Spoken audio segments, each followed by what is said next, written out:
നീ കഴിക്കുന്നില്ലേടി? എന്റെ വിശപ്പൊക്കെ പോയി. അതിനോട് ഇപ്പൊ എന്തുണ്ടായി?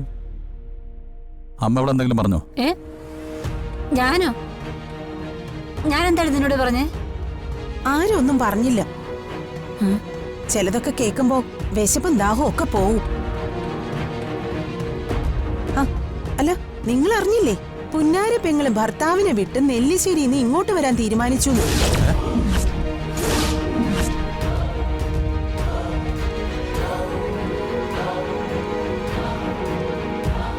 ആര് പറഞ്ഞു നിന്നോട് ഈ അനാവശ്യം?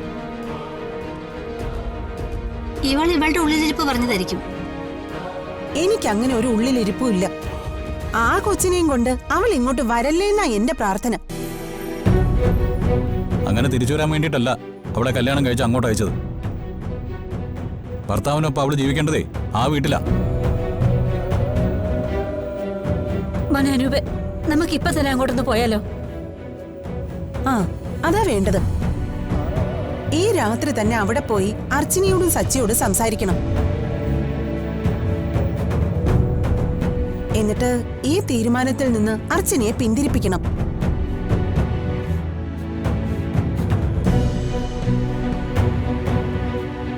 അനുപേട്ടൻ എന്താ ഈ ആലോചിക്കുന്നേ?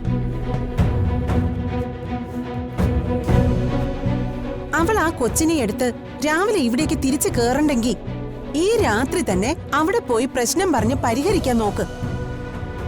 അർച്ചന അങ്ങനെ ഒരു തീരുമാനം എടുത്തിട്ടുണ്ടെങ്കിൽ അതിന് തക്കതായ ഒരു കാരണവും ഉണ്ടാവും. അത് ശരിയാ.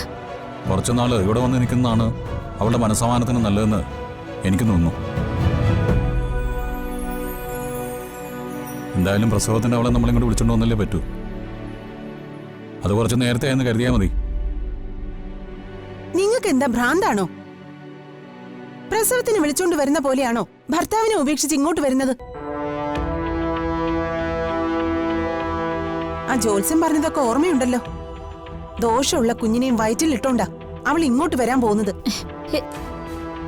ഇനി ഇവിടെ എന്തൊക്കെ നടക്കുമെന്ന് കണ്ടറിയണം.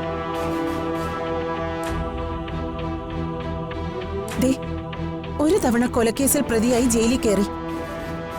ഇനി അത് ആവർത്തിക്കണോ? മതി, നിർത്ത.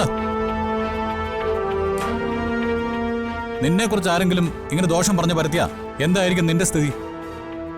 സ്വന്തം വീട്ടിലേക്ക് തിരിച്ചു നിന്ന് കയറുമ്പോ നിനക്ക് ഇങ്ങനെ ഒരു അവസ്ഥ വന്നാലോ? അല്ല, അപ്പൊ നിങ്ങള് നെല്ലിശ്ശേരിയിലേക്ക് പോകുന്നില്ലേ? ഇല്ല.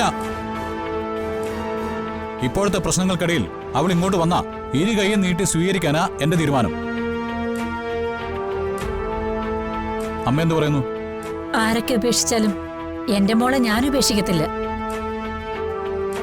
ഞാൻ മരിക്കുന്നത് വരെ അവളെ ഞാൻ നോക്കും. കേട്ടല്ലോ, ഇതാണ് ഞങ്ങളുടെ തീരുമാനം. എന്തെങ്കിലും വിരോധം ഉണ്ടെങ്കിൽ നിനക്ക് നിന്റെ വീട്ടിലേക്ക് പോവാം.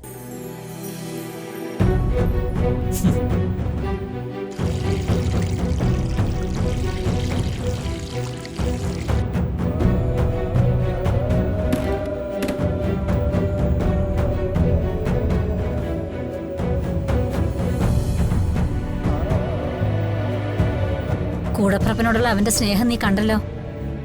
അതൊക്കെ കണ്ടും കേട്ടും നിന്നാ നിനക്ക് കൊള്ളാം.